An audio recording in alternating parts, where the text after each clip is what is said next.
दामिनी पर भूतनी का साया भाग 3 साय का कब्जा। हवेली वाली घटना के बाद से दामिनी की जिंदगी पूरी तरह बदल गई थी। पहले वह एक खुशमिजाज लड़की थी, लेकिन अब उसके चेहरे पर हमेशा एक अजीब सा सन्नाटा रहता था। उसके पिता कई दिनों से उसे ध्यान से देख रहे थे। कभी कभी दामिनी की आंखें अचानक लाल हो जाती और वह आईने के सामने खड़ी होकर किसी से बात करती, लेकिन कमरे में कोई नहीं होता। एक रात उसके पिता ने चुपके से उसके कमरे के बाहर खड़े होकर सुना। अंदर से दो आवाजें आ रही थीं, एक दामिनी की और दूसरी किसी औरत की। मैंने कहा ना, अभी नहीं, दामिनी की आवाज थी। फिर अचानक दूसरी आवाज आई, भारी, डरावनी और गुस्से से भरी। तू मुझे रोक नहीं सकती, ये शरीर अब मेरा है। पिता के पैरों तले जमीन खिसक गई। उन्होंने धीरे से दरवाजा खोला। कमरे का नजारा देखकर उनका खून जम गया।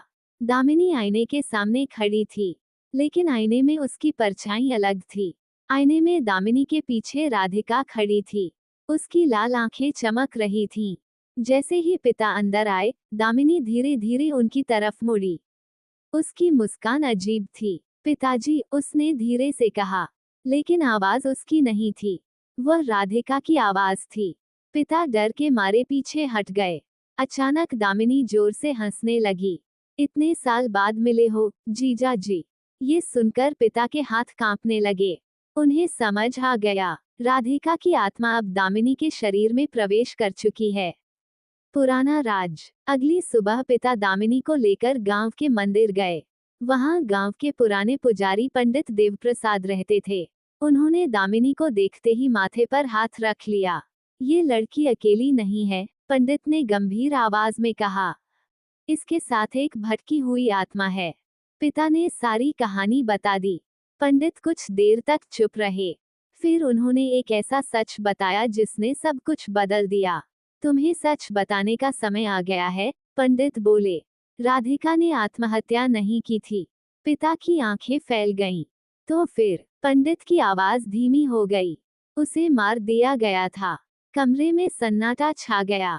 उसके पति और उसके अपने जीजा ने मिलकर। पिता के हाथ कांपने लगे। नहीं, ये झूठ है। लेकिन पंडित ने गंभीर होकर कहा, तुम्हें सच पता है, तुम वहां थे। पिता की आंखों में डर भर गया। दरअसल कई साल पहले राधिका के पति ने अपनी संपत्ति के लिए उसे रास्ते से हटाने की योजना बनाई थी, और दामिनी के पिता ने उसकी मदद की थी। उन्होंने राधिका को मारकर फांसी का रूप दे दिया, ताकि सबको लगे उसने खुदकुशी की। उस रात के बाद से राधिका की आत्मा हवेली में भटक रही थी। बदले की आग में दामिनी का बदलता रूप। उधर दामिनी की हालत हर दिन खराब होती जा रही थी। कभी कभी वह अचानक गायब हो जाती और सुबह हवेली के पास मिलती। गांव वाले अब उससे डरने लगे थे। एक रात दामिनी अचानक घर से निकल गई। उसके पिता पीछे पीछे भागे, लेकिन जब वो हवेली पहुंचे तो अंदर का दृश्य देखकर उनकी रूह कांप गई। दामिनी हवा में कुछ फीट ऊपर तैर रही थी। उसके बाल बिखरे हुए थे और उसकी आंखें पूरी तरह लाल थीं। कमरे में कई पुरानी चीजें अपने आप उड़ रही थीं। दामिनी की आवाज गूंजी, आज बदला पूरा होगा। अचानक वह धीरे धीरे नीचे उतरी और अपने पिता की तरफ बढ़ने लगी। तुमने मुझे मारा था। उसकी आवाज अब पूरी तरह राधिका की थी। पिता डर के मारे घुटनों पर गिर गए। मुझे माफ कर दो, लेकिन राधिका की आंखों में सिर्फ नफरत थी। मैंने उस रात बहुत रोया था। आज तुम रोओगे। अचानक हवेली के सारे दरवाजे बंद हो गए। हवा तेज चलने लगी और रस्सी अपने आप छत से लटक गई। वही रस्सी जिससे राधिका को मारा गया था। आखिरी उम्मीद। तभी अचानक मंदिर की घंटियों की आवाज सुनाई दी। टन्नन। दरवाजा जोर से खुला। पंडित देवप्रसाद अंदर आए। उनके हाथ में पवित्र गंगाजल और मंत्रों की माला थी। उन्होंने जोर से मंत्र पढ़ना शुरू किया। ओम नमः भगवते वासुदेवाय। मंत्रों की आवाज से हवेली कांपने लगी। दामिनी दर्द से चीखने लगी। नहीं, राधिका की आत्मा कमजोर होने लगी। लेकिन जाते जाते उसने एक भयानक चेतावनी दी। मैं वापस आऊंगी, और अगली बार कोई मुझे नहीं रोक पाएगा। अचानक दामिनी जमीन पर गिर पड़ी। सब कुछ शांत हो गया। भाग 3 का अंत। दामिनी को घर लाया गया। वह बेहोश थी, लेकिन उसके गले पर हल्का सा नीला निशान फिर से उभर आया था।